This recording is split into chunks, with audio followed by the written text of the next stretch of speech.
If you're looking for ways to avoid getting broke in the recession, this video is for you. Cause I'm about to reveal some easy ways to survive and thrive in this economic downturn, without losing sleep, risking lives, or cutting ties. Welcome to Business Goodness, where entrepreneurs come to achieve greatness. Be sure to like, subscribe, and get notified. I understand that this recession can be a very stressful and challenging time for everyone. I remember all those struggles I had to face in the 2008 recession. Didn't have enough money even for the basic necessities, let alone all the cool stuff I wanted. People looked down on me. Some pitied me, which didn't really help, by the way. I remember one time where my parents were in a tough spot financially, and I couldn't do anything to help them despite all the good things they've done for me. It was a real nightmare. It was a situation I would never wish for anyone. Thank God this time around, I'm in a totally different position.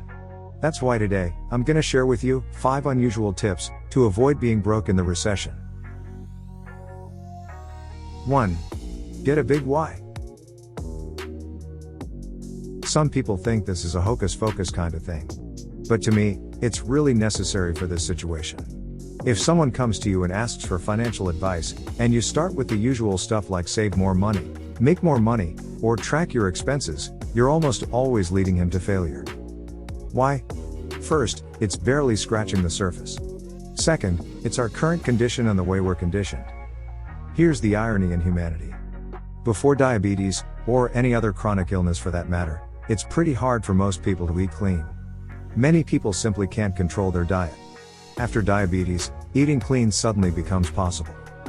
Before a divorce or breakup, most people don't know how to love or make love properly. They simply can't manifest love.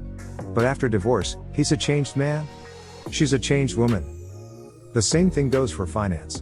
Before they're broke, it's pretty damn hard to manage finance. But after they're broke, suddenly they can manage their finances. Why is that? Is it that we don't know any better? Most of us already know the danger of having too much sugar. We already know love requires commitment. I mean, it takes effort to give love, get love, or make love. We already know a financial tip or two. But why are we still slacking? Because knowing is not the same as experiencing. David Buss is one of the most quoted psychologists out there. He said that after the age of 25, it's hard for people to learn. It's very hard to change people when they're adults. You can't teach old dogs new tricks, they say. But before all you above 25 get depressed, there's still hope, he said. People in adulthood learn best through massive trauma. It rewires our brain. When the trauma is massive enough, our brain will say enough is enough. That's when we have our Harajuku moment. That's where we have that drive to hustle, that reason to overcome the odds. This is the very reason why most people can only get their act together after a big tragedy. But more often than not it's too late, just like in the case of that diabetic patient earlier. The damage has been done. Some damage is permanent. For some, it's irreversible. David Buss added, evolutionarily speaking, organisms that can learn and adapt from other organisms' success and failure, will be the organisms that survive and thrive. If you're currently watching this, I bet you're looking for ways to avoid being broke, just like it says in the title. Most likely you're not broke yet, and hopefully, you'll never be broke. But, unlike the people who are already broke, your drive might not be as strong as theirs, because you haven't experienced a massive enough trauma yet. Your advantage, compared to them, is that you still have the resources to work on. Your disadvantage, against them, is you don't have that strong drive they have. There's no Harajuku moment for you to capitalize on. This is your big problem. Now, let's make use of the advantage you have, and think of the ways to counter your disadvantage. Is there a way for you to stay on course? Is there a way to avoid being broke in this economy, without experiencing a major tragedy? Yes. It starts by building a big why. Here's how. Maybe you have done some of this before. But this time, you do all this with greater awareness. That's a big difference. It's all about what you experience, the meaning, and how much and how deep you learn from them. And maybe some of you can't afford to do some of this. That's alright. You can do the alternatives instead. Step 1. Take a moment, a pen, and a piece of paper. Then ask yourself these questions. 1. What will I gain when I avoid being broke? 2.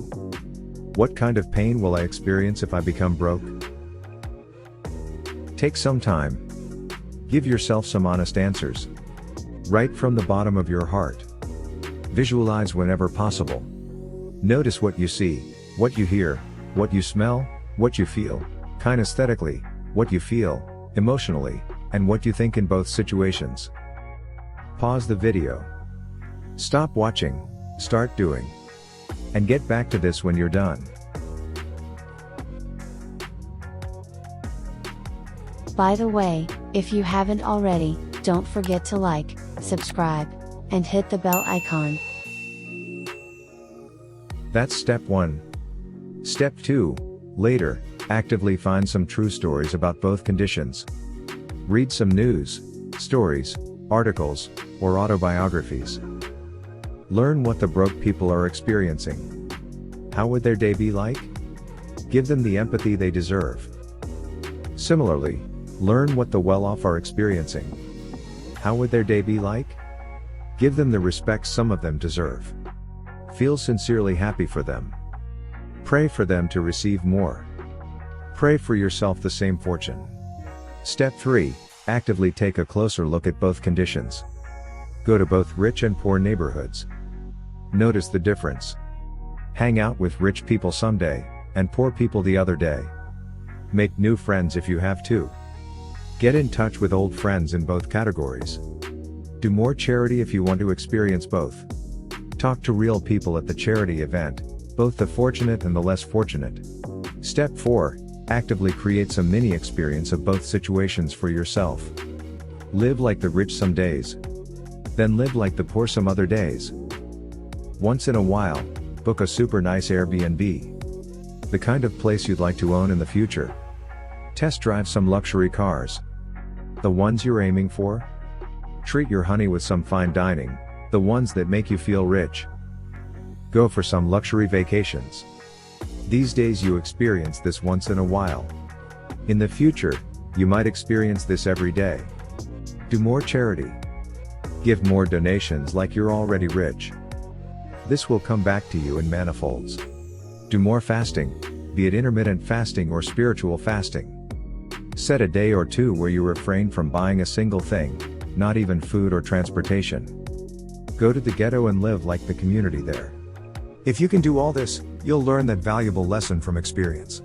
If you can do just half of this, you still learn the same lessons, but to a lower degree. But if you can't do any of it yet, that's even a bigger lesson why you have to avoid being broke. By the way, don't get too carried away though. Do all this within your means, be it the fine or the rough experience. Start small and make progress. For instance, do intermittent fasting once a month. Later, make it once a week. Book a staycation first. Later, book a 1-week vacation. The knowledge and experience combined, or the lack thereof, will build a strong reason to take good care of your financial well-being. Probably you've done something like this before. But from today onwards, do them with greater awareness. Have that life lesson connection in both situations. This makes it more powerful. 2. Stack up your cash reserve. Fast. Now that you have the inner game handled, let's tackle the how-to. If you don't have enough cash reserve, you're just one tragedy away from losing everything like me in 2008. Don't leave it to chance. How much money should you save?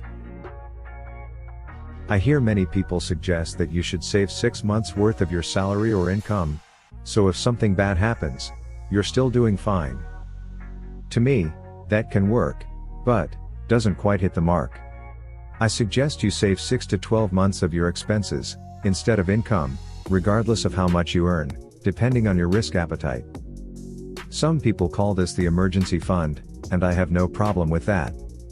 I like to call it the protection fund, because I want to build better protection, not attracting more emergencies.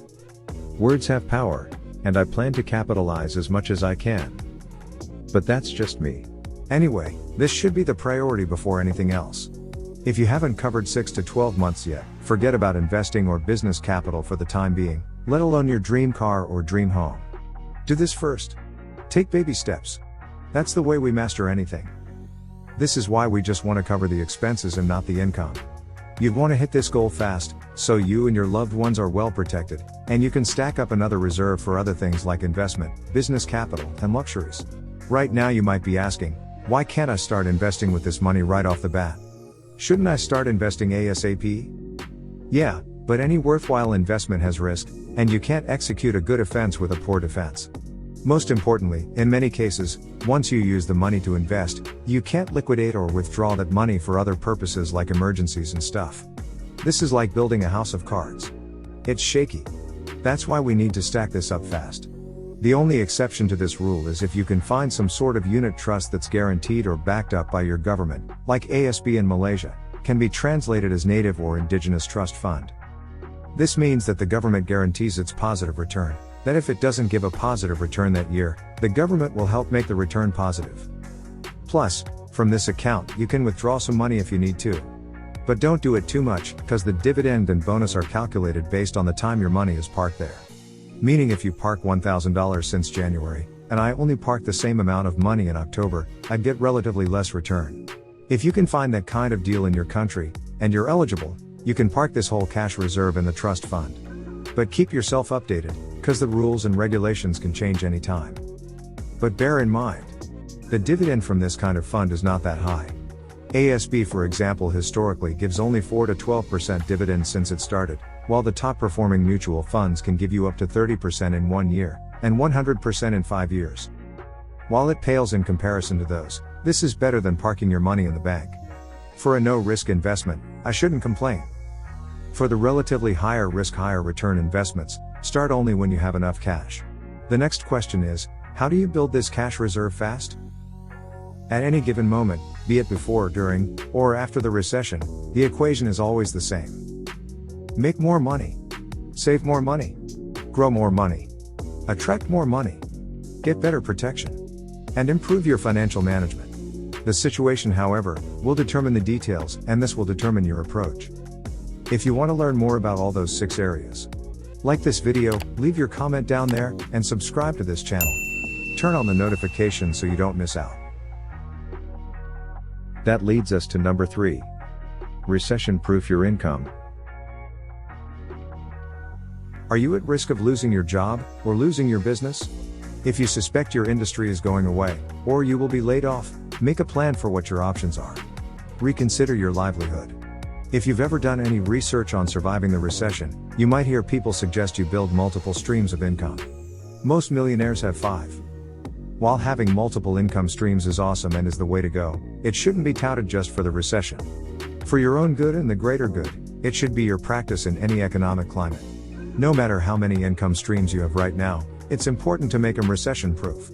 Because what good do all those income streams make if they're all affected by the recession? And unless they are passive income streams, how much time do you have to spend to generate each one of them? Don't you think it's better to have one income stream that is booming, than multiple income streams that can't even give positive ROI? So, you better recession-proof all your income streams. Economic climates are not created equal, by the way. Recession periods are not exactly equal. The 2020 recession is unique because it is made worse with the COVID-19 pandemic. Many businesses can't operate. People lose their job because of that. Unlike in 2020, the 2008 recession presented a wonderful opportunity in the property industry, real estate bubble. Those with cash were killing it. In 1997, it was the currency exchange bubble. The symptoms are somewhat the same. Business close, retrenchment, people's spending power decrease, etc., but the causes are different. So your approach must be different too. Treat the cause, not the symptom. For the recent recession, we can say that the main cause is our inability to operate as usual since we have all these restrictions. The new normal restricts seemingly everything. And then many people lose their income. So their spending ability and priorities change. The question is, if we know all this is changing, why do some businesses and professionals refuse to change? To make your income or income streams recession-proof, ask yourself these fundamental questions. 1. As a business owner, do people still want or need my products and services?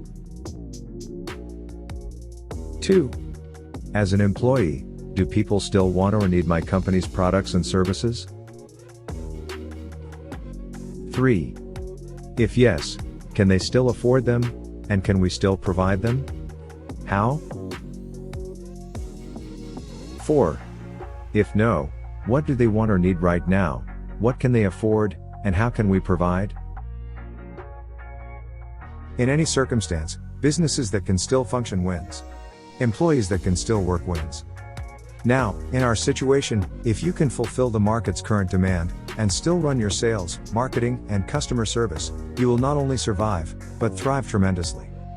The answer for many surviving and thriving companies and professionals right now is making good use of online technology. This is how we bypass those physical restrictions out there. The bottom line is, you have to either make yourself relevant, find a place where you're relevant, or carve a relevant place for yourself.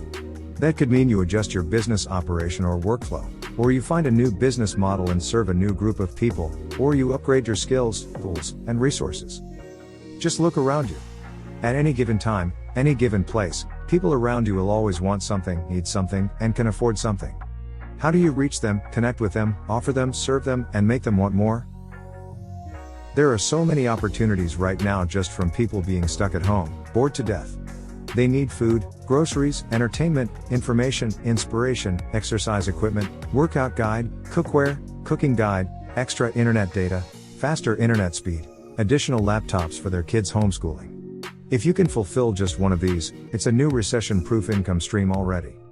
And don't get me started on B2B. So many companies are trying to go online, but all this web building, social media, graphic design, digital marketing are very new and intimidating to them.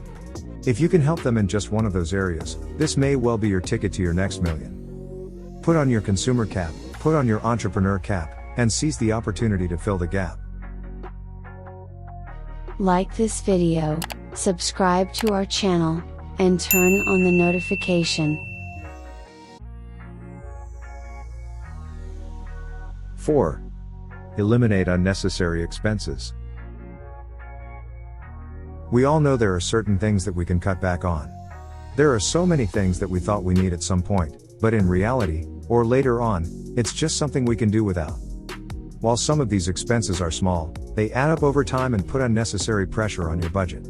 Things like credit card interest payments, your cable bill, unneeded insurance, pricey gym memberships and exercise classes, costly gifts, cigarettes and e-cigarettes, your pricey cell phone plan, takeout and delivery meals, bloated financial commissions, full-priced items. Pick your 2 or 3 biggest discretionary areas and focus on those. It can be difficult to decide which one to cut and which one to keep. But you just got to prioritize and stay true to yourself. Do some self-reflection and think about the way you use all those subscriptions. Those are the small but recurring expenses. Let's not forget the big ticket item you booked earlier before the recession. Things like vacation, wedding, concert ticket. As someone who had to cancel my whole travel plan in early 2020, I understand how it feels. That's 1 year's worth of traveling around the world.